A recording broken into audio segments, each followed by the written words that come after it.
IGNC is organizing so many programs and activities. Like every day we have one exhibition, seminar, conference on different aspects of Indian culture, heritage, traditions. But many of our students from colleges and universities are not participating and not having opportunity to come to those programs. And also we did small survey, done some assessment in various colleges and universities and schools, and we found that there is a very urgent need or greater need to create an awareness about Indian culture, heritage and traditions among our youth. That survey give us some thoughts, and on the basis of that, this particular cultural policy Chaupal dialogue series has been started. We have already done in 4 colleges, and this is the 5th in terms of university. It is the first. How to actually educate or create awareness among the youth about connecting from their roots, know more about our shared identity, our vast literature or ancient literature. We possess more than 1 crore manuscripts in India, and in IGNC itself, more than 6 lakhs manuscripts have already been digitized on different aspects of Indians. Astronomy, astrophysics, mathematical, and alternative medical science, many subject areas. So that knowledge embedded in those manuscripts we have been translating. But hardly our youths are aware that when we talk about earthquake resistant model, such models were already there in our ancient architecture system. So with this kind of understanding of needs, we are reaching out to our younger generation, and we are organizing this cultural policy Chaupal. And this is something very encouraging from last 4-5 series, and it is tomorrow we have in Hansraj College. So we have been encouraged to do it more, but for that we need participation from different universities and colleges. It can't be like our own initiative. It has to be a collaborative initiative. We want them to become partner in this, and we just don't want to end with one particular topic, because there are several. Like we have more than 200 documentaries. We have more than 1,000 books written on various aspects of Indian culture and heritage. All this has been done to promote or preserve or disseminate Indian cultural heritage. And more than that, IGNCA is contributing significantly. Like if you see the new Parliament building, the artwork design is all contributed by IGNCA. During this G20 meeting, Natraja was the work done by IGNC. IGNC is having so many national importance or international importance of projects which are going on. So we invite you to connect with IGNC as a student. You will find a vast resources in terms of library, in terms of manuscript, in terms of various kind of artifacts, art object, everything what you want to know, even visuals, more than 100,000 visuals in digital form. Yes, so much is available to work on that, and we have several projects. Like talk about today's topic, Maritime Heritage of India. We have a project called Project Mausam. So we have been doing several programs and activities. India has been a serious maritime power for 5,000 years. In fact, we are the only country in the world which actually has an ocean named after it. And I hope to be able to prove to you that there is good reason for this, because we are among the great maritime nations of history. We have a history that is full of exploration, trade, exchange from a maritime neighborhood.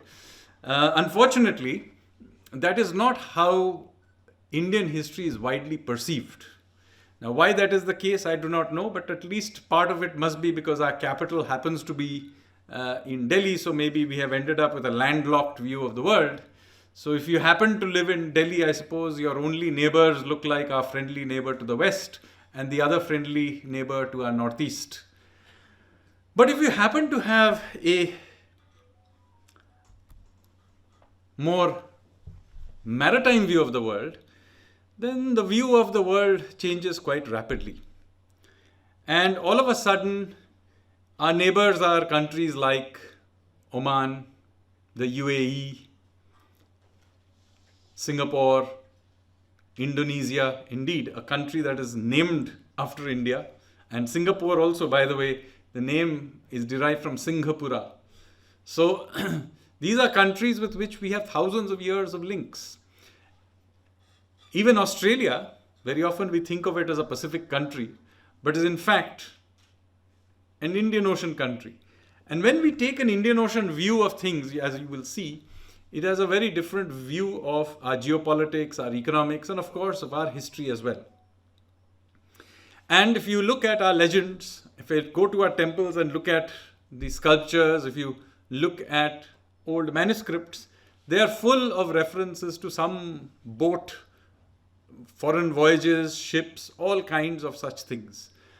Now here are just two images of it. One of them is from the Jagannath temple in Puri, and the other is a representation from the Babarnama.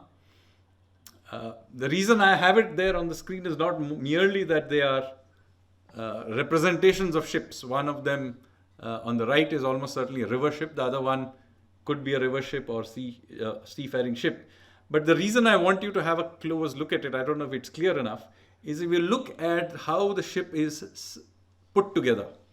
It's a unique technology by which Indians, for reasons that we can debate, would stitch their ships together. So if you look very carefully at those ribs along the hull, they are the result of stitching the ship together. In other words, we did not use nails to put our ship together till modern times. Okay? I want to pay attention to that because that's an important part of what I will talk about. Now, we have been sailing these oceans for a very, very long time. This is a Harappan comb found in a place called Salut in Oman, along with beads and other things.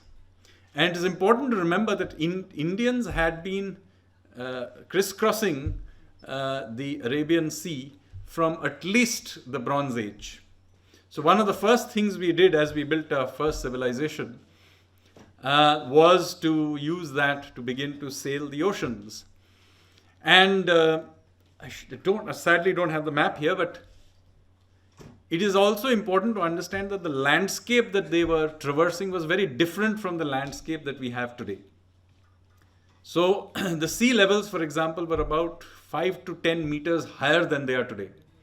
So when you look at Gujarat, you see a peninsula. But if you went back to Harappan times, the Saurashtra Peninsula and Kutch were actually islands. And what you call now the run of Kutch was actually sea. So you could actually sail ships through much of what is now the salt flats of the run of Kutch. And they were the estuaries of two major rivers. One was the Indus, which till as recently as the 19th century used to actually flow into one end of the run of Kutch. It was an earthquake in the 19th century that shifted it to where it is today. And another river called the Saraswati, which used to also flow in. So if you came to the run of Kutch area 6,000-7,000 years ago, it would have looked like the Sundarbans. Which is why, one interesting thing, if you look at the seals of the Indus Valley, you will see there are no lions in them. There are only tigers. And you'll find rhinos. These are all wet country animals. Right? There are no... the Indian rhino is a wet country animal. Unlike the African rhino, which is a savanna animal, the Indian rhino is a wet country rhino. And there are no rhinos in and around Gujarat, Rajasthan, or Western India. You find them in the other extreme of the country, in Assam and West Bengal. But the Harappan seals have rhinos, the Harappan seals have tigers, no lions. So this was the landscape that you had. And from this landscape, there was major ports. And the biggest port was Dholavira. Now, Dholavira is today on an island which is stuck in the middle of an island in the middle of the salt flats. And it's difficult today to imagine that it was a port. But as I told you, Saurashtra was a island, and the Run of Kutch was navigable. So people would actually sail through the Run of Kutch to reach this island called Khadir Island, and there was this port. And they could sail from two different directions. One is they could sail from the south. So when they were sailing from the south, you would go past Lothal. So if you've been to Lothal, you will see that it's actually today landlocked as well. But when the sea levels were higher, you could sail right past Lothal. And if you've been to Lothal, the other thing you will notice is that it's got this big dry dock, which is famous, of course, but it has a very small habitation there.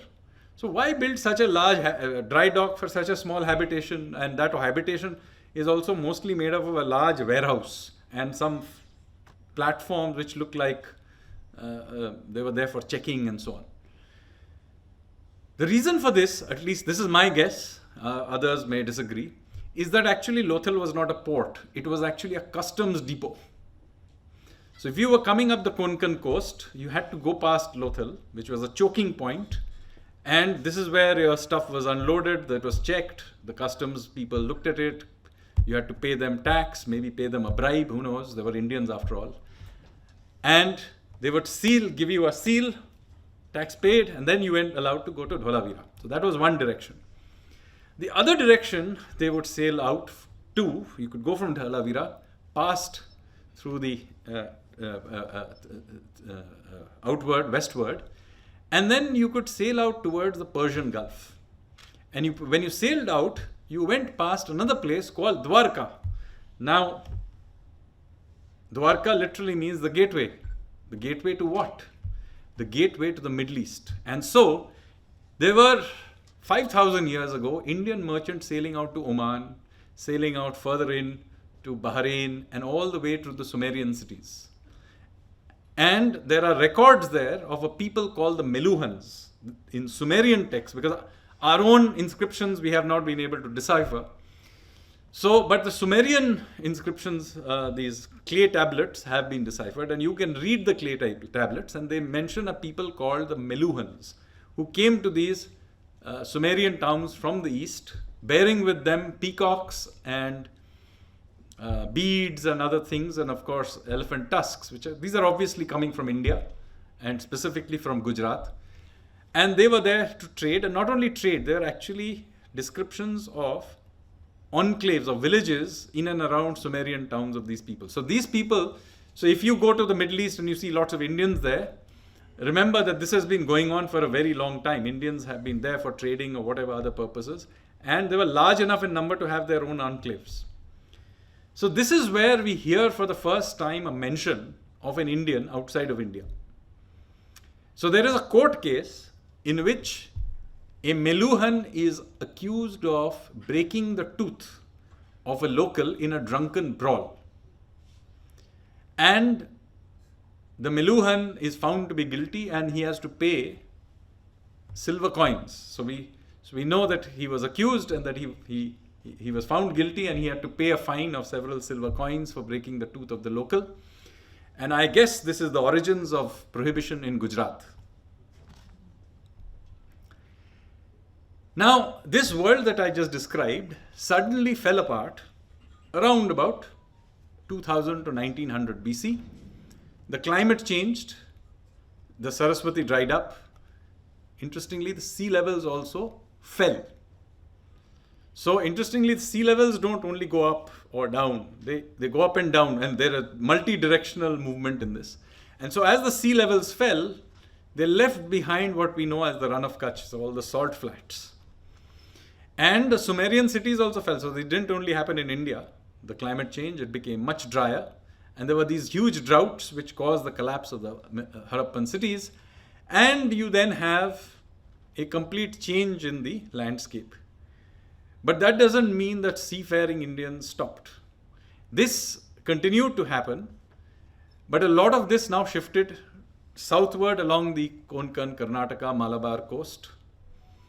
And on the other coastline as well, as Indians began to move out from the Kalinga, Bengal area, particularly the westernmost outlet of the Ganga, which we now call the Hooghly River. But there were major ports there through the Iron Age and later. Chandraketugarh, which is just north of Kolkata, and Tamluk or Tamralipti, which is near IIT Kharagpur, by the way. And from there were many Indian merchants sailing all over the Indian Ocean.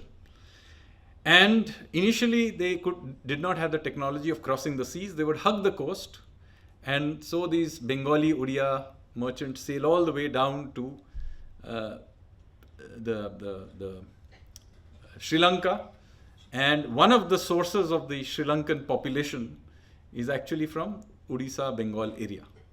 Another one also came from the other side, from the Maharashtra coast. So the population that you now know as Sri Lankan, also Sinhalese of Sri Lankan, is a result of a mixture of Bengali Odia from one side and Maharashtrians from the other side. So they took quite a lot of their genes from the west and a lot of the culture from the east for whatever reason. Now, they were also sailing in the other direction. And initially what they were doing, they were sailing, hugging the coast, and they would go to this place called the Isthmus of Kra. This is the bit of Thailand near Phuket from which Malaysia hangs off. And they would cross to the other side, and then they would sail out towards the Mekong Delta all the way through to Japan, to China, to Korea. And in fact, people don't realize this, that in the Korean textbooks that they teach in school, the history of Korea starts with the marriage of a local prince to a princess from Ayodhya, of all places, and who came there by ship. So we were obviously going back and forth, and there's a huge amount of influence. We of course know of the Buddhist influence, which is better known, but lesser known is that even in northeast India, there is a huge amount of Hinduism. There's lots of remains of Hindu temples along the Chinese coast. And also interestingly, Shintoism. The word Shinto is actually derived from Sindhu. Just like in the West, the word Hindu comes from Sindhu, the word Shinto also comes from Sindhu. And there is Shintoism, as you will see. These are all worshipped gods in Shinto temples in Japan to this day. They are worshipping Ganesh, they are worshipping Saraswati. These are widespread, so people know, of course, of Buddhism, which is well known, but lesser understood is the living tradition of Hinduism in Japan, which continues to today. And of course, they are both mixed. So, Buddhist and Shinto temples have shrines to each other. So there's a huge amount, and of course, there is huge influence of Buddhism and Hinduism throughout Southeast Asia. I mean, there are places like Bali, for example, which is still very much a Hindu island. Now, while this was going eastward, westward we were also trading with the Greeks, the Arabs, the Persians, and of course the Romans. And a huge amount, hundreds of ships were going back and forth. There's a huge amount of trade that was happening in both coasts. Now, an important thing that I want to tell you is that much of this trade, people have the impression, is being done by these heroic single merchants who are sailing out on their own. That may have been true in the very early stages, but certainly by the Pallava period, that's the 7th, 8th century, and even more developed by the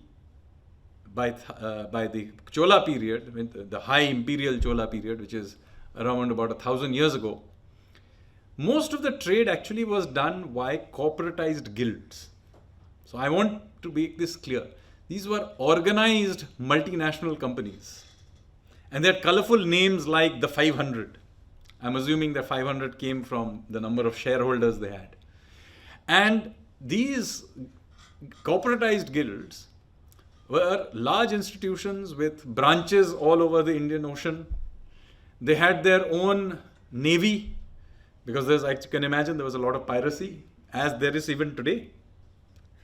And interestingly, they would survive many dynasties. So dynasties and empires would come and go, but the 500 would remain, suggesting that even the kings did not mess with these chaps, because they were obviously both economically and even perhaps militarily quite powerful.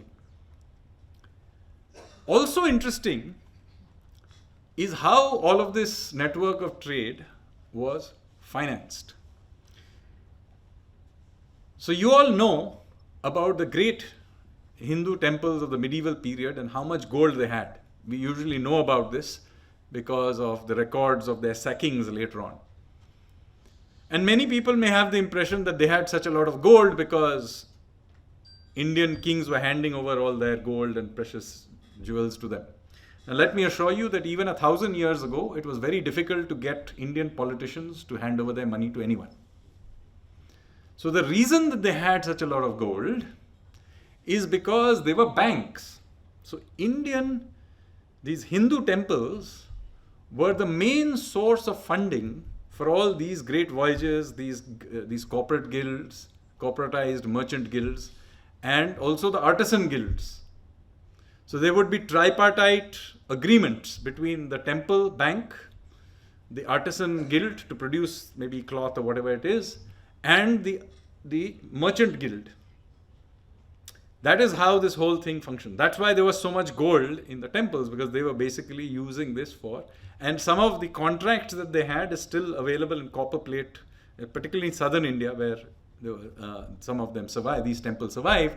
There are copper plate contracts. Some of the contracts are even chiseled onto the walls of some of these temples, some of the big contracts. So we know about them quite well. So this is how this trade was happening. So when the Turkic conquests caused a great amount of the sacking of these great temples, it wasn't just a socio-cultural shock. It was a major economic shock to the Indians because their financing capability suddenly came to a grinding halt.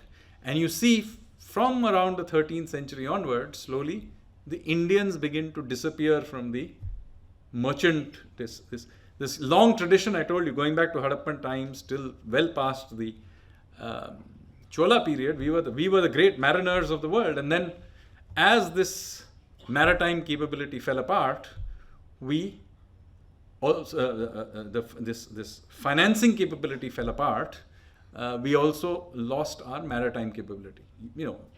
Financing these voyages is expensive business, and as it fell apart, our ability to build big ships, etc., also declined.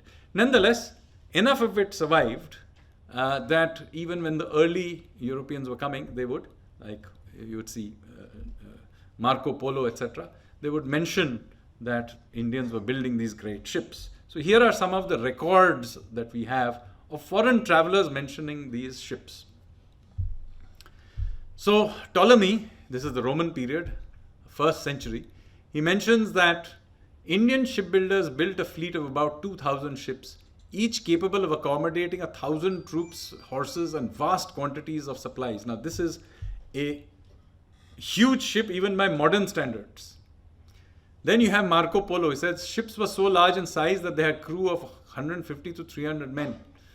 Propelled by oars and sails, multiple decks, over 60 cabins of merchants, cargo holds, ships divided by bulkheads, and fastened by iron nails. I'm mentioning iron nails here specifically because, as I will discuss later, most of the ships were actually stitched together, but we did use nails for some ships, so we were aware of the technology of nails. Then there is Niccolo Conti, 1400, talks about ships weighing 1,000 tons with 5 sails. And then there is Santo Stefano, 50 years later, writing about timbers of ships were stitched together with cords and sails made of cotton. So there are all these records of foreign visitors to the Indian Ocean who saw all of this, and before Vasco da Gama turned up. So, we tend to have this mental image that only when Vasco da Gama turned up, that between Alexander and Vasco da Gama, Europeans never came here. That's not the case. There were plenty of Europeans wandering around the Indian Ocean region before Vasco da Gama. So what of our own records? So there are many records in our own texts which talk about shipbuilding. I'll mention one of them. It's called Yukti Kalpataru. It was put together by Raja Bhoj in the 10th, 11th century. And in that, there are many descriptions of many things, but he also tells us about maritime activity and shipbuilding, specifically talks about how big these ships were. So he tells us that ships were classified as Vishesha or ordinary, Samanya or ordinary, and Vishesha, which is special. And he also tells us that they had these ratios, length to breadth ratios of 1:4 if they were ordinary ships, and the latter, which was the special ships, was just 1:8. I find this particular ratio 1:8 quite surprising, because it would make the ship really thin and narrow. So I'm not 100% sure how stable they were. Maybe they had outriggers. I'm not sure. We don't know. But these kinds of Vishesha ships existed, and these Vishesha ships particularly were used for seafaring activities. So I'm not again very sure why, but I'm just telling you what the text says. Now these Samanya or ordinary ships were subclassified as per size. So they had all these names: Shudra, Madhyama, Bhima, etc. And then there were those which were special category ships. We were subclassified as Dirgha, Unnata, and so on. So I have given you the length and breadth of the Vishesha ships, which were 1:8 ratio. But if you go right to the bottom, you can see some of them are huge. You've got like the Begini, which is the biggest, is 176 cubit long. It's a very long ship, but very narrow, 22 breadth. So again, I am not exactly sure maybe it had a particular purpose which we don't know about, or maybe it was used for fast naval activities. I have no idea, but I'm just telling you what it is. So this is of course a text, but we also have representations. So here is a representation of a ship in Ajanta cave number 2. This is obviously from the 4th, 5th century, and it's a stitch ship. It has 3 masts, as you can see. Sadly, the thing is that the image is the painting is damaged, but you can see enough of it that you can be able to tell there is a man standing there. If you can look very closely, there are these pots of water, and so on, and so on and so forth. Now, there are a few characteristics of the ship. One is that it does not have a rudder. It has a trailing oar, and I will come back to it as well. Also, we can see, you may not be able to tell, but it's actually also stitched together. So there are this rough design was the design.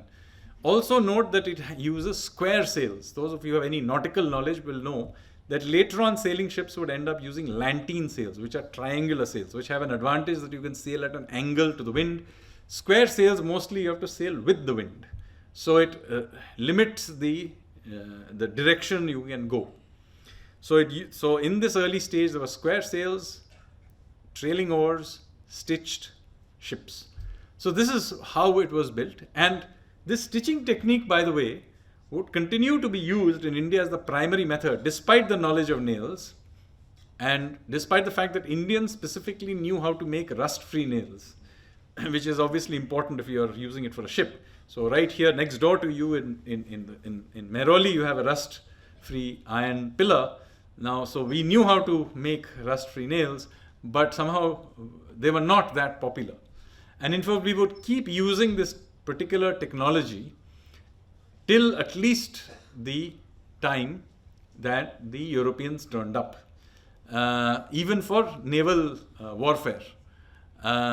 Ultimately, when we gave it up, we did not give it up because of reasons of efficiency.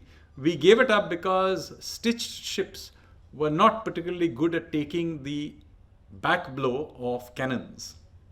So never mind the other guy's cannon, your own cannon, if you were using a cannon on a stitched ship, would stretch the fibers, and so ultimately it was not particularly good for use of cannon. So that's why ultimately it was abandoned. We continue to make, however, to this day, small fishing boats using this technique. And you can see along the Karnataka coast, there are these very small fishing boats that are still made using this stitched boat, stitch technique to building these small boats. But they're very, very small boats. So it's been generations since we have built a big ship using this technique. However, there has been some other people who have taken an interest in trying to do this, because while the Indians were using this, remember, the Arabs also took on this technique of stitch ships, and they used stitch ships, particularly the Omani. In fact, these ships were made in India. Even in ancient times, the Arab ships were mostly made in India, because remember, they don't have wood on their side. So they would buy ships on our end and sail it back and forth. There was a slight difference in design, but by and large, the dhows of the Arabs were actually Indian-built ships. And so they were reasonably similar. And the Omanis in recent times have made some effort. So they rebuilt one ship called the Sohar in 81-82, which was a 9th century ship. Then they, later on in 2008-9, they built the Jewel of Muscat, which is based on a 9th century shipwreck in Indonesia. The Greeks also have built a stitch ship in 2013 called the Gyptus. And there's a ship now being built more recently in 2013, Al Hariri, although this has not been sailed, it was for exhibition only. So the question then arose, why don't we build a ship, a stitch ship? And so a few years ago, I wrote up a plan for this and I took it up to various senior people, and with the support particularly of the Honorable Prime Minister, we are now actually going to build a recreated ship based on that painting I showed you earlier of the Ajanta painting and the Yukti Kalpataru and other evidence that we have. So what is the idea? So one is just a reconstruction of a ship to see how these ships used to be, revive cultural memories. Since this ship will not have any modern equipment, will allow us to understand the monsoons, the equatorial currents, to see how actually in ancient times they used to use. Of course, it will bring back a sense of pride in Indian maritime heritage, which is sadly not adequately appreciated by us. And of course, to try out some of these ancient sailing ships, this is of course a good way of also a way of building some links to our traditional cultural neighbors. So how are we going about building this stitch ship? So I'm going to tell you a little bit about how these stitch ships were built. So the materials required were obviously there's wood, but I'm not going to talk about the wood because there are different kinds of wood that are used for different parts. So there is the jack tree wood that's heavier. There's some part is done by teak. All of this which we are using is going to come, these are from the Malabar coast, Western Ghats, because that's where we used to get our traditional wood. And then we are going to use coir rope. So when the stitching is done, as I will show you, it uses coir rope. It's not the same coir rope you can buy here. It is a much denser coir rope, stronger. It's also weathered using salt. It's put in salt water and treated, and then it is also soaked with coconut oil.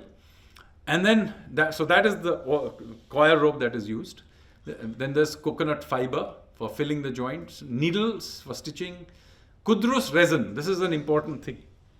Kudrus resin, which you can see if they're right on the, you can see it on the left, extreme left. There's this resin is what is used. It's first soaked in fish oil, sardine oil actually, and then it becomes liquidy, and then it is put into the holes and gaps, and then it is allowed to dry.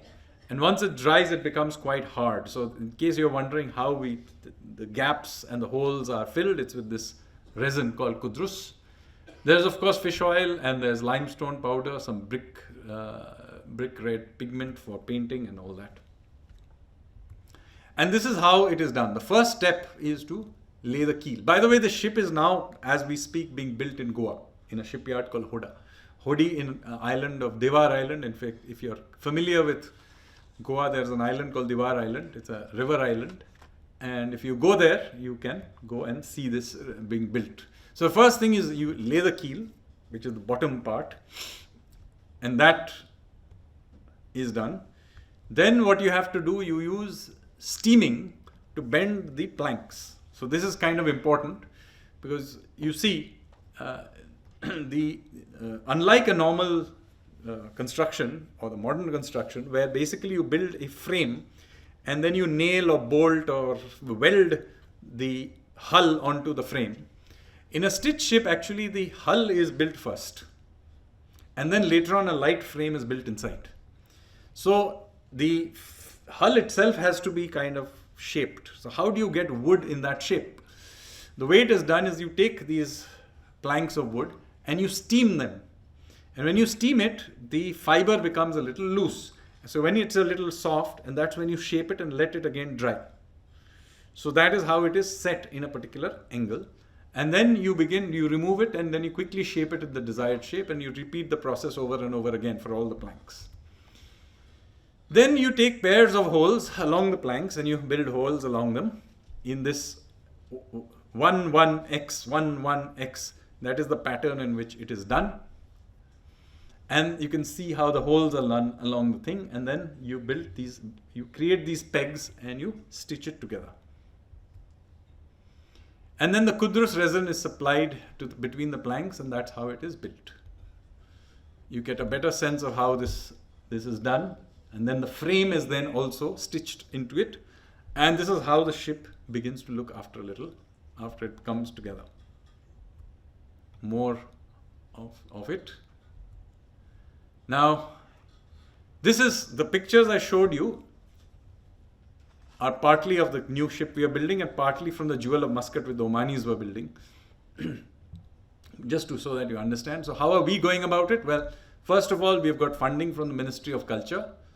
And then, with the help of the Indian Navy, we have designed the ship based on, I told you, the original painting. And then the Ministry of External Affairs, we will need, because we are doing these voyages, we will need the help on the other side to get friendly countries on the other side. And then, of course, we will need the Ministry of Shipping to certify the ship to be safe. Remember, these are, we are going to go into the open ocean. So this is the thing. And then, so I've worked with all of these people and designed a ship. So here are a few other concepts. As I said, the concept comes from the 4th, 5th century ocean-going ship. I've created a sketch here, this schematic sketch from the painting, so that you know what we are trying to hit. There are other depictions also, so we have used those. And then there are some surviving rope building traditions that are still around. So this is important because you see, today, only those very small boats are being built using this technique. But till a few generations ago, a little bit bigger boats were also being built. And of course, in ancient times, very big ships were built. So this technique is very rapidly dying out. But there are still a few traditional artisans who remember these techniques. Many of the rules of thumb about how so they don't do it the way we are creating these sketches and all of that. They know it all as rules of thumb. Very often these are in rhymes that have come down to them, or father to son traditions. So we found a gentleman called Babu Sankaran, comes from a family that has built ships for who knows how long. I mean, they have, as far as he knows, their family has always built ships. His son was wanted to go out and do other things because the traditional shipbuilding is now dying out. But because of this project, he got very excited. So his son is also working on this project. And so this is the concept design and line drawings of the ship we are actually building. It's 21 meters long, so it's not a small ship. It has 2 masts, not 3, and a foresail as well. So you have some sense of what this ship will look like. We have already started in September last year, and by this time next year, the ship will be complete. So end of 2024, early 25, the ship will be complete. And once the ship is complete, this is the illustrative photograph from the Jewel of Muscat. But we will then put it in the sea and then fit it out. So put the mast in, create the cabins and other things. And then it will require 6 further months of kitting out, etc. So early 25 through to the middle of 25, we will kit it out. Again, photos from the Jewel of Muscat for the purpose of illustration. And then we have to do sea trials. After all, just because it floats doesn't mean you can actually use it. Now, there are a few elements which I need to show you of these ships which are different from normal ships. It's important that you see it here. See, first of all, you can see that there is no rudder. There is a trailing oar. Okay? This is what ships used to use in pre-modern times. Now these trailing oars have certain characteristics which we do not know what their sailing characteristics are. So what happens if you're in a storm, and how do you control the ship using a trailing oar? We don't know. By all accounts, it's probably quite inefficient. Probably requires a lot of skill to use it. But I'm just telling you this. So this is just one of many problems we will face when we actually try to sail this. The next problem, of course, is the fact that since we have stitched the hull together, it is flexible. It's not rigid. So when it is going through storm or heavy waters, the hull will actually flex a little bit. Now, is this good or is it bad? We don't know. We can only find out by actually sailing it. Then, of course, there is the problem of using square sails. Now, no modern sailing ship uses square sails. We almost entirely use lantern sails, which are more triangular type sails, which means that you can sail at various angles. Now, what happens if the wind is not quite blowing in the direction we want? How do we deal with this? There's some leeway. You can use those trailing oar, some leeways. There must be some technique. After all, these people were sailing these waters for hundreds of years. But we don't know exactly what that technique is. So I'm just telling you that these are the problems that we will face with. And this is just for model testing. We have created a first glance. It's a very small version of it, but just so that you know what this thing will look like when we are done with it. Now, there are two directions that we can sail with it. One is we can sail the old route that I showed you right in the beginning, the Harappan route. We could sail from Mandvi to Muscat and then go even further into the Persian Gulf. And there's the other one that we could sail on the other coast, from Odisha down the coast, using the winter winds. From the Kartik Purnima onwards, you get the winter winds. And then we can sail all around to Sri Lanka, use the equatorial currents to go over to Sumatra, and then you sail along the coast of Java to reach Bali. There's to this day a festival in Indonesia called Bali Jatra, which literally means the voyage to Bali. And this voyage would, by the way, take as much as 3 months. So we'd probably start off at Bali Jatra and Kartik Purnima, which is usually middle of November. Winds at that time blow from north to south, so you can see why they used to sail out at that time. And then they would sail to Sri Lanka, use the currents to cross, and then use the further winds to go down. So that would be a recreation of the Bali Jatra. So this is one route, and the other is the other route. Now, on December 16th, there was a joint statement by the Sultan of Oman, who was visiting India, and His Excellency the Prime Minister of India, saying that the very first voyage of this will happen in N25-26 to Oman. So we now know which particular voyage we'll do. It is the shorter voyage to Oman, so it says here, the leaders appreciate a proposal by the Ministry of Culture, Government of India, to recreate a maritime voyage of a stitch ship crafted with ancient knowledge in India. The tentative plan is for the ship to sail from the port of Mandvi in Gujarat to Muscat sometime in 25-26, followed by further voyages to other regions. So this is now on. We are building the ship. I now have about a year to figure out how to learn how to sail. The Navy has kindly agreed to give me about 12 crew members and a captain. And this is what, on the 10th of February, I had gone to look at what the progress was. So this is what it looked like. You can see that the stitching is going on, and that is the external frame that will be used to put the planks in. So this is what it looked like about a month ago when I went to see the place.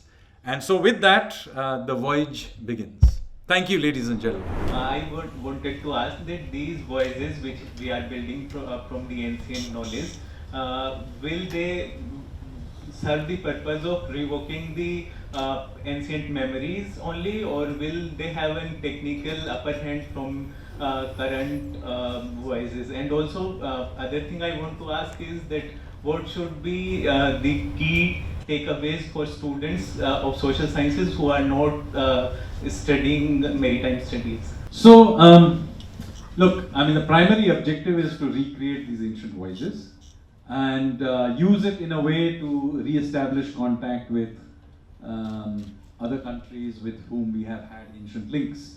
And they're very excited about it as well. As you can see, the Sultan of Oman was very keen to welcome this voyage. So it has a modern implication, but in a geostrategic, external affairs kind of way, soft power kind of way. I don't know if there is a technological implication of doing this. Nevertheless, for the fun of it, since I have access to the Navy's architects and their testing systems, we are in fact subjecting this design to also all the tests that they would do to a normal Navy ship. Because it's not often that you're going to do this. So I actually, in October, I had actually made a presentation on the stick ship, but a technical engineering, naval engineering presentation at IIT Delhi in the Naval Architecture School, where I explained all the Navier-Stokes equations and how the flow dynamics would work. And now we are going to take the scale-down model, which we have created, and we are actually taking it to IIT Madras, where they do have a testing pool. So we will subject it to all the testing requirements, because as I said, it's a once-in-a-lifetime opportunity to subject something like this to actual testing. So we have already done the computer dynamics part of it and modeling. We will now subject it to the testing pool, and later on we will do all the tests again and take the measurements in an actual voyage. So this will allow us to do something interesting, which is to see what happens as a result of a flexible hull and on this. So we are recording it from it. I am not holding my breath that we will make some great technological innovation as a result of this, but nonetheless the technical details of it are being recorded for posterity for whatever it's worth. Next question I think. Good evening sir, मेरा नाम मयंक है और मैं international relation का student हूँ। Sir, जैसा कि मैंने देखा कि एक मैरीटाइम को लेकर एक हिस्टोरिकल कंटिन्यूटी है और स्ट्रेटजीज में भी कंटिन्यूटी है, पर अभी के समय में नए जियोपॉलिटिकल कंडीशंस के अंदर इंडिया में वो जो कॉन्शियसनेस है मैरीटाइम को लेकर, वो कितना ज़्यादा विजिबल हो पा रहा है, खासकर जब हम मैरीटाइम स्ट्रेटजीज की बात करते हैं। तो हमारी एक ये समस्या है कि आधुनिक भारत में एक सी ब्लाइंडनेस है हमारे जो जियो स्ट्रेटेजिक कॉन्शियसनेस है उसमें मैरीटाइम कॉन्शियसनेस बहुत ही कम रहा है अभी तक। लेकिन एक बदलाव आया है, शायद इसलिए कि हमारे जो अभी जो प्रधानमंत्री हैं नरेंद्र मोदी जी, वो एक कोस्टल स्टेट से हैं, तो शायद इसलिए थोड़ा सा एक बदलाव आया है हमारी सोच में, और इसका प्रभाव हमको आज भी दिख रहा है। तो देखिए, नेवी में जितना हम लोगों ने नौसेना में पिछले 10 साल में जो निवेश किया है, आपने पहले देखा ही नहीं होगा। कितने सारे नए शिप्स आए हैं, उनका टेक्नोलॉजिकल अपग्रेडेशन किया है। एक नया एयरक्राफ्ट कैरियर हमने इंडिजिनस एयरक्राफ्ट कैरियर तक बनवाया है। और इस वक्त नौसेना, हमारी भारतीय नौसेना रेड सी के जो पैसेज है, जहां यमेनी पायरेट और सोमाली पायरेट्स का जो उपद्रव चल रहा है, तो वहाँ आप देख रहे होंगे कि भारतीय नौसेना का जो वहाँ पेट्रोलिंग चल रहा है, उसके वजह से, केवल उसके वजह से इस वक्त रेड सी और सुएज कैनाल खुला है, क्योंकि वहाँ अमेरिकी नौसेना भी है, लेकिन वो हुतीज पे वहाँ दूर दूर से मिसाइल भेजते हैं और कुछ नहीं करते हैं। जो एक्चुअल बोर्डिंग करना पड़ता है किसी एक पायरेट कंट्रोल्ड शिप को, और उसको अटैक किया जाता है, उसको सराउंड किया जाता है, वो जो बूट्स ऑन द ग्राउंड कहा है, वो पूरी तरह से भारतीय नौसेना कर रही है इस वक्त। और पिछले शायद 6 महीने में 40 ऐसे जहाज होंगे जिस पे हम लोगों ने बोर्डिंग किया है, कुछ एक्शन लिया है हमने। 40 ऐसे जहाज होंगे। तो एक तरीके से ये जो शिपिंग लेन है इस वक्त पूरी तरह से भारतीय नौसेना के लिए चालू है। और एक तरीके से आप कह सकते हैं कि हम लोग एक झटके में एक ग्लोबल पावर बन गए हैं इसकी वजह से, क्योंकि ये जो पैसेज है ये दुनिया का सबसे महत्वपूर्ण मैरीटाइम पैसेज है। तो एक तरफ ये रेड सी वाला है और दूसरे तरफ मलाक्का स्ट्रेट, दोनों पे हम लोग मतलब हम उस पर हमारा भी कंट्रोल है। तो इस तरीके से एक अलग सी जो सोच है हमारे जियो स्ट्रेटेजिक थिंकिंग में वो दिख रहा है, आपको साफ दिख रहा होगा अभी already. I'm interested in knowing about, like, you have outlined your strategy about sending voyages and how the historical legacy will be playing a very important role in it. For example, the Bali Yatra. Now, what I am seeing is currently much of the naval activity is oriented towards the western coast. Compared to that, in eastern India, the situation of ports, particularly in Odisha and Bengal, is comparatively poorer. Though the government, of course, must be investing in logistics, but I'm interested in knowing that what new efforts are being made to revive the ports in the eastern coast. Particularly, ports like Kolkata are declining. I mean, what steps are being taken in this regard? I mean, the decline of Kolkata's river port is an old issue. I mean, when I was your age, it was debated. Even before that, it was debated. And one of the reasons for building Haldia was as a replacement. But so far, Haldia has never lived up to its expectations, and in fact, it has its own silting problem. So Paradip has, to the extent there has been a major port on our eastern seaboard, Paradip has sort of been built, but really, frankly, we need to see our eastern seaboard. And I'm talking about the northeastern seaboard. I think the lower seaboard still has Nagapattinam, Chennai, etc., those ports. But if you go further up the coast, you're absolutely right, we need some serious port there. Ironically, that's where our biggest ports historically used to be, Tamralipti and Chandraketugarh. And it turns out that even in those times, silting was a major problem, because after all, ultimately Tamralipti was abandoned because of silting. But yeah, I mean, there is no doubt that we need a serious port in that end of the coastline. And yes, I mean, there has been many attempts.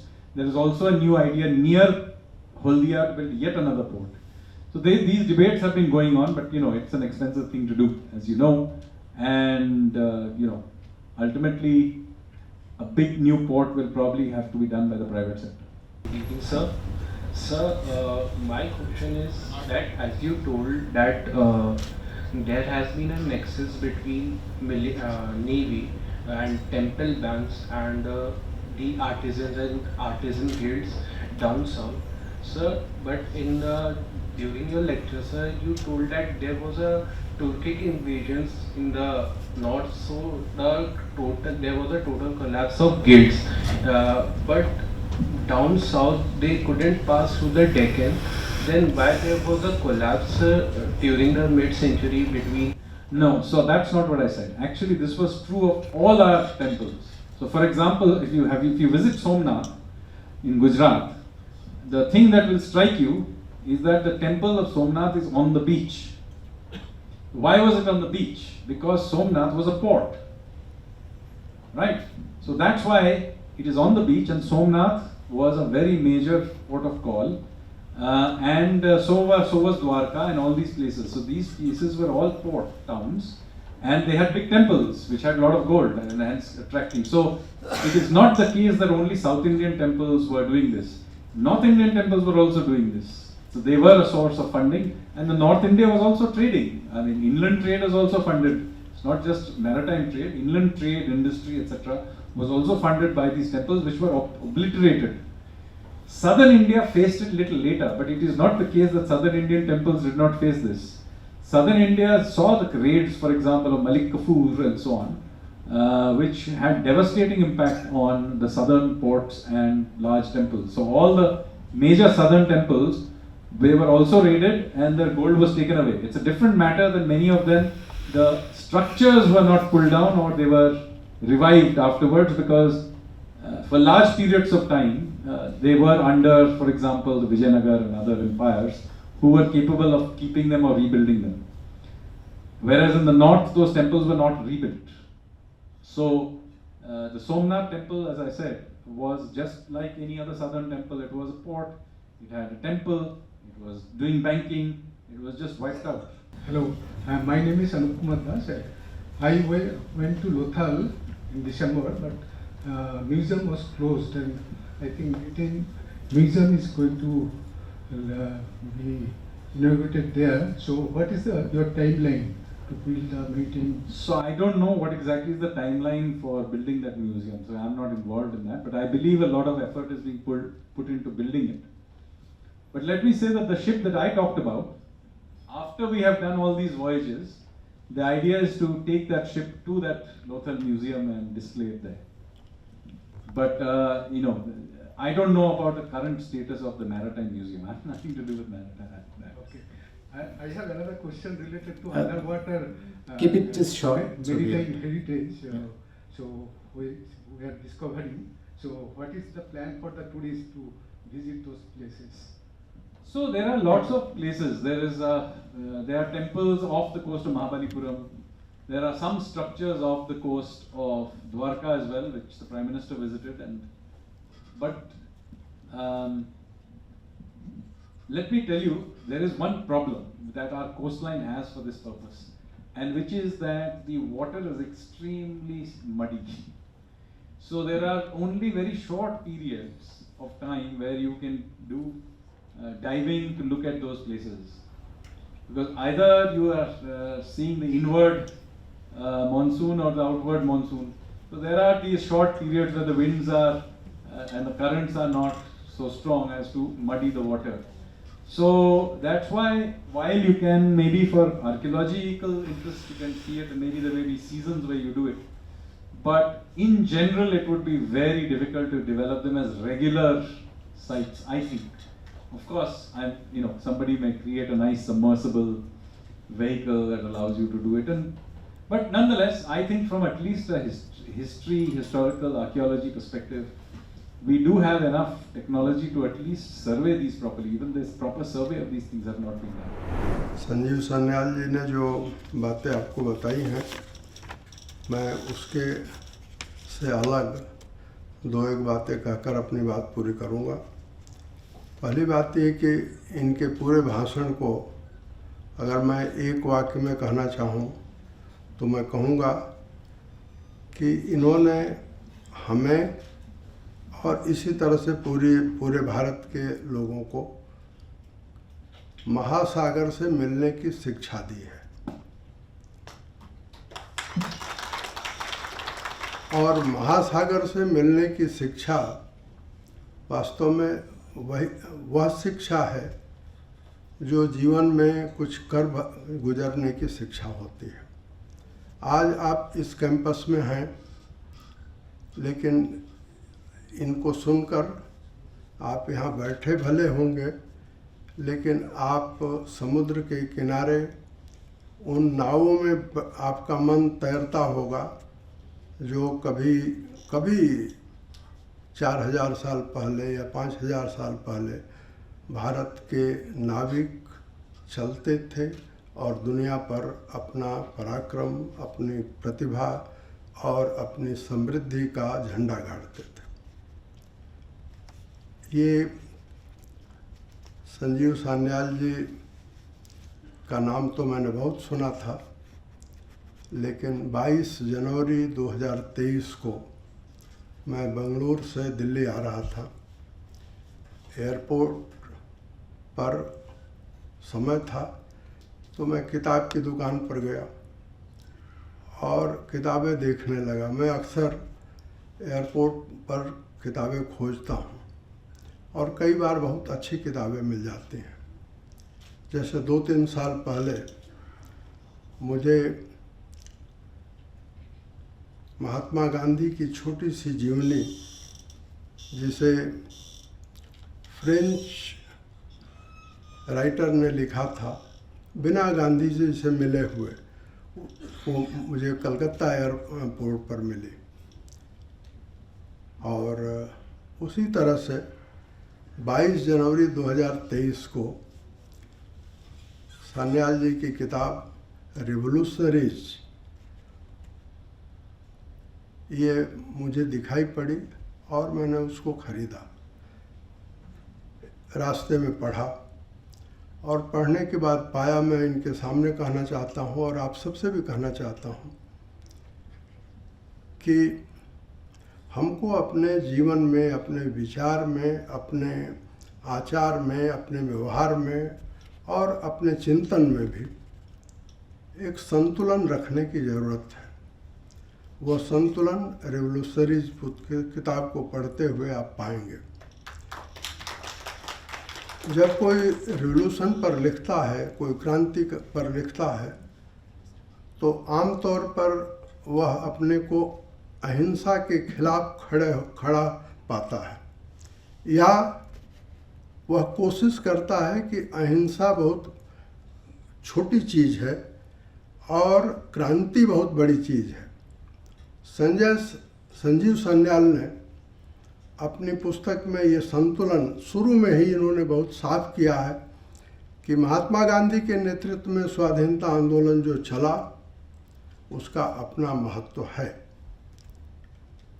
लेकिन उस स्वाधीनता आंदोलन में एक दूसरी धारा भी थी जो क्रांतिकारी धारा थी। उस क्रांतिकारी धारा की कहानी मैं लिखने की कोशिश कर रहा हूँ। अब ये एक संतुलन है, जो संतुलन दूसरी किताबों में नहीं मिलता। और जब आपने इनको सुना तो मैं पाता हूँ कि इन्होंने एक नए दरवाजे हमारे सामने विचार का, सोचने का खोला है। बहुत पहले, मुझे लगता है कि 20-25 साल पहले की बात है, मेरे एक मित्र हैं एस गुरुमूर्ति, उनके बेटे की शादी थी। उन्होंने बहुत आग्रह किया था कि मुझे उनके विवाह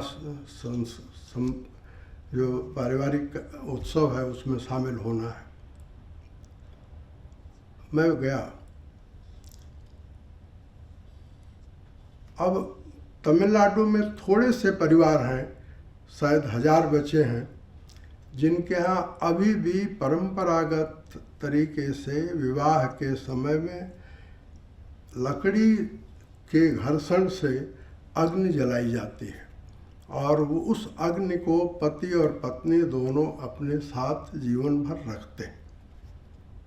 उसमें से एक वो परिवार है। वहाँ जाने के क्रम में, यानी चेन्नई, मैं मीनाक्षीपुरम भी गया, रामेश्वरम भी गया, परंतु मीनाक्षीपुरम के मदुराई के शहर के बीच में मीनाक्षीपुरम मंदिर को मैं कहूँगा कि आप कभी दक्षिण जाएं तो आप देखिए। मुझे कभी भूलता नहीं, रात को 9 बजे के आसपास मीनाक्षीपुरम मंदिर में मैं गया, थोड़ा बहुत घूमा, बीच में तालाब है, सीढ़ियों पर बैठा और मैंने पाया कि सैकड़ों जोड़ियाँ, यानी पति पत्नी बच्चे के साथ या केवल 2, लेकिन वे वहाँ आनंद से घंटे 2 घंटे बैठ कर के और जैसे पूरे दिन का या पूरे जीवन के जो का आनंद का क्षण है वह वे वहाँ अनुभव कर रहे थे। ऐसे मीनाक्षीपुरम मंदिर को देखने के बाद मेरे मन में ये बात उठी कि क्या ऐसे मंदिर उत्तर में भी हो सकते हैं और होने चाहिए या नहीं। आपने बहुत महत्वपूर्ण जानकारी दी अपने भाषण के दौरान कि कभी जब भारत समृद्ध था, मैं उसका अर्थ जिस रूप में लेता हूँ उस रूप में मैं आपके सामने कहने की कोशिश कर रहा हूँ। कभी भारत अगर समृद्ध था तो उसकी समृद्धि भारत सरकार के खजाने में नहीं थी, उसकी समृद्धि मंदिर के द्वारा चलाए जा रहे बैंकों में थी। और इसीलिए इतिहासकार धर्मपाल जैसा व्यक्ति जब ब्यूटीफुल ट्री लिखता है और हमको बताता है पहली बार कि 17वीं शताब्दी में दक्षिण भारत में शिक्षा कैसी थी, पश्चिम बंगाल में शिक्षा कैसी थी, पूरे देश में शिक्षा कैसी थी। और यही नहीं, अब तो पूरे दुनिया के अर्थशास्त्री भी मानने लगे हैं कि 17वीं शताब्दी तक, 18वीं शताब्दी तक भारत विश्व की अर्थव्यवस्था में कोई 24% कहता है, कोई 34% कहता है, लेकिन कम से कम 23-24% तो सब कहते हैं कि भारत दुनिया की विश्व अर्थव्यवस्था में 24% उसका हिस्सा था। अगर अंग्रेजों के रहते समय वो हिस्सा घटते घटते कहाँ पहुँचा। मनमोहन सिंह के कार्यकाल में भी वो 2-3% था मेरी समझ से। अब मीनाक्षीपुरम का उल्लेख करने के बाद मैं 2 बातें कह करके अपनी बात पूरी करना चाहूँगा, क्योंकि उससे ही आप जान सकेंगे कि दरअसल संजीव सान्याल जी ने जो कहा है वह एक छोटा हिस्सा है जो आज दरअसल पूरे देश में, और केवल पूरे देश में नहीं बल्कि पानी केवल पूरे देश में नहीं बल्कि दुनिया में मैं कहूँगा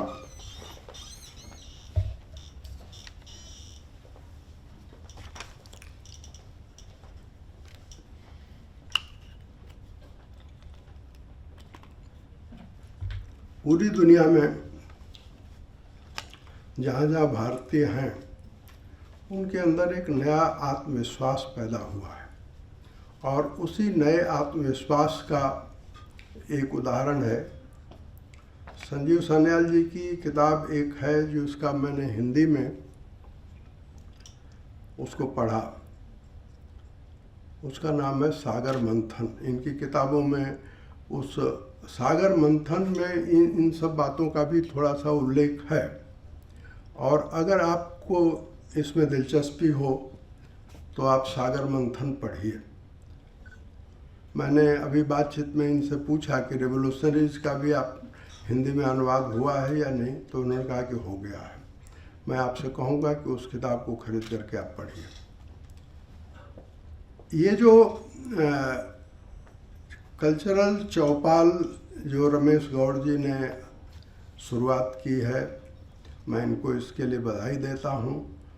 और इसलिए इन्होंने कहा भी अपनी बातचीत में कि इंदिरा गांधी कला केंद्र में लोग आवें और संस्कृति और सांस्कृतिक बातों पर बातचीत हो, उसके बजाय उन लोगों तक पहुंच करके और संस्कृति के जो नए नए आयाम हमारे सामने प्रकट हो रहे हैं और हैं भी, उनकी बात हो, तो ये बहुत अच्छी पहल है।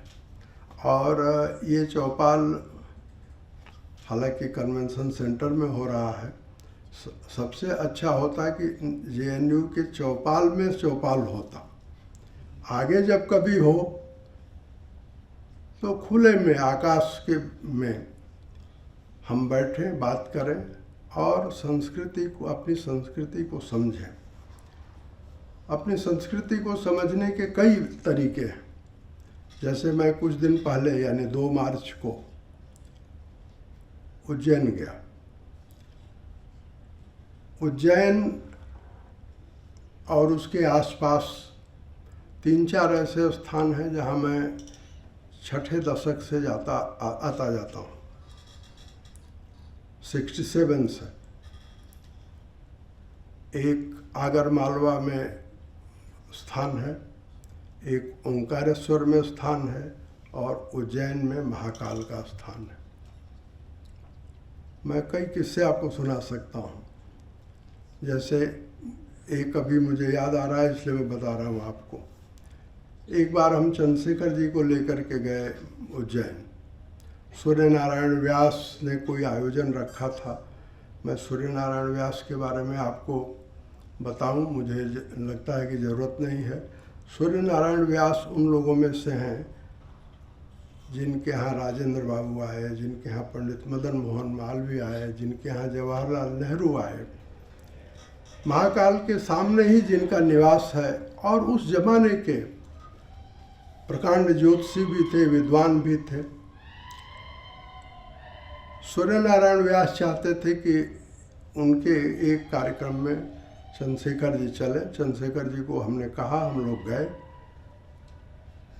उज्जैन में हम लोगों ने परिक्रमा की। कोई एक ऐसी जगह है जहां आप जाते हैं तो चप्पल छोड़ देते हैं, यानी चप्पल फिर आपको पहन करके जो जिस चप्पल जूते में आप गए हैं उस चप्पल जूते में आपको वापस नहीं जाना है। चंद्रशेखर जी ने मुझसे कहा कि ये चप्पल अपना छोड़ दो। हमने छोड़ दिया। हमारे साथ और 12-13 लोग थे। लेकिन जब हम लोग इंदौर पहुँचे तो किसी घर में उनका नाश्ता था और वहाँ सबके लिए चप्पल जूते रखे हुए थे कि आप पहन लीजिए। उस महाकाल को जिसको मैं 67 से देखता आ रहा हूँ, 2 मार्च को जब मैं गया रात को करीब 9 बजे के आसपास में, तो जो कॉरिडोर बना है मैं उसको परिक्रमा कहूँगा, उसमें घूमते हुए, और वो आजकल ई रिक्शा है वहाँ, हमको कोई पैदल घूमने की ज़रूरत नहीं थी, हमारे साथ और कई लोग थे। हम 1.5-2 घंटे उसमें घूमते रहे और मैंने पाया कि कम से कम 15-20 हज़ार लोग उस परिक्रमा में और बहुत आनंद से एक एक मूर्ति को देख रहे हैं, चाहे वो जमदग्नि महर्षि की हो, चाहे और ऋषियों की हो। एक एक मूर्ति को देख रहे हैं, उसके नीचे क्या लिखा है उसको पढ़ने की कोशिश कर रहे हैं। ये संस्कृति का एक नया आयाम है और नई चेतना है। महाकाल में जब मैं अगले दिन गया, वहाँ जाता रहा हूँ, एक मंदिर ऐसा था जिससे यहाँ कोई जाता नहीं था, वो अब दोनों जुड़ गए हैं और 40,000-50,000 लोग उस मंदिर में। मैंने जिस समय मैं गया उस समय मैंने किसी से पूछा कि कितने लोग रहे होंगे इस समय, तो बताया गया कि 40-50 हज़ार के करीब हैं और औसतन 1-1.5 लाख लोग रोज आते हैं। ये दूसरा उदाहरण है। और उसी तरह का पहला उदाहरण अगर कहेंगे तो काशी धाम जो बना है वह है। और इन दोनों से उस नगर की या उस शहर की, उस इलाके की पूरी अर्थव्यवस्था बदल गई है। जो सबसे साधारण आदमी था, जो रिक्शा चलाता था, जो ठेला चलाता था, कुछ हस्तशिल्प वाले वे कारीगर जो समझ चुके थे कि अब हमारी तो विद्या जो परंपरागत रही है वो समाप्त हो रही है और उसको कोई पूछने वाला नहीं है, अब उन्हें वो अवसर मिल रहा है। तो मैं ये कहूँगा कि सांस्कृतिक नीति के लिए चौपाल और चौपाल के का जो पूरा आकाश है वह अगर हम देखें तो उसमें अनेक तारे दिखेंगे, सितारे दिखेंगे, कुछ चमकते हुए, कुछ मध्यम, और उनका दर्शन ही दरअसल हमें यह आत्मविश्वास देगा कि हम अब वहाँ हैं जहाँ हमें होना चाहिए। पांडुलिपि विज्ञान में मैं भी कभी कभी जैसे मैन्युस्क्रिप्टोलॉजी पढ़ाते उसमें आता है कि how many types of manuscripts are there. तो उसमें एक आता है कि शिप बिल्डिंग, आर्किटेक्चर। तो शिप बिल्डिंग के बारे में बहुत कुछ हमने सोचा, देखा, समझा। लेकिन ये सही है कि जैसे राय साहब ने कहा कि आज आपने हमारे को चौपाटी पर छोड़ दिया, समुद्र के किनारे छोड़ दिया कि हम उसमें कुछ और एक नया शोध कर सकें। और ये सही है कि वो नीचे से कैसे इतना नैरो रहता होगा या ऊपर कैसे, कोई उन लोगों का भी विज्ञान रहा होगा। तो इस पर बहुत दोबारा से शोध करने की आवश्यकता है कि ऐसा वो करते थे तो कैसे वो चलते थे। क्योंकि आज के समय जो चीज़ें हमारे को असंभव सी लगती हैं वो कभी अपने काल में बहुत तकनीकी और वैज्ञानिक रूप से परिनिष्ठित, परिशुद्ध रही होंगी, ऐसा हम मानते हैं। आपका मैं अपने विश्वविद्यालय परिवार की तरफ से, हमारी सम्माननीय कुलगुरु महोदया प्रोफेसर शांति श्री धूलीपुड़ी पंडित, उनकी तरफ से और हमारे विश्वविद्यालय प्रशासन की तरफ से आपका पुनः हार्दिक अभिनंदन, स्वागत करता हूँ। राम बहादुर राय साहब, उनके बारे में क्या, हमारे वो भीष्म पितामह हैं, ज्ञान के भी और विज्ञान के भी। उनको जिस विषय, मैंने उनको बहुत बार सुना है, जिस विषय पर उनको सुनते हैं बहुत कुछ नया मिलता है, मन करता है आपको सुनते जाएं सर। चाहे वो भाषा की बात हो, चाहे साहित्य की बात हो, चाहे संस्कृति की बात हो, चाहे विज्ञान की बात हो, चाहे कला की हो, चाहे वो नृत्य की हो, शिल्प की हो, आपकी बहुत अगाध गति और मति है सर। और आप अत्यंत स्वाध्यायशील हैं, ऐसे लोग विरले मिलते हैं सर। और आपने आज यहाँ आना और आज के इस कार्यक्रम की अध्यक्षता करना भी स्वीकार किया। मैं पुनः आपका संपूर्ण विश्वविद्यालय प्रशासन की तरफ से और अपने विभाग की तरफ से आपका भी हार्दिक अभिनंदन करता हूँ, स्वागत करता हूँ, धन्यवाद ज्ञापित करता हूँ। गौड़ साहब हमारे पुराने साथी हैं, जब यहाँ हमारे लाइब्रेरी में थे सर के साथ खूब काम किया हमने। और लाइब्रेरी की शोभा अलग तरीके की थी और आज एक अच्छे पद पर हैं और न केवल भारत सरकार के साथ मिलकर के काम कर रहे हैं, अपितु आप और भी बहुत सारे विश्वविद्यालयों में वैश्विक पटल पर मैं आपको देखता हूं और आपका बहुत लंबा अनुभव है। आपने पुनः अपने अल्मा मैटर को चुना, पुनः अपनी संस्था को चुना इस व्याख्यान के लिए। आपका विशेष रूप से आभार।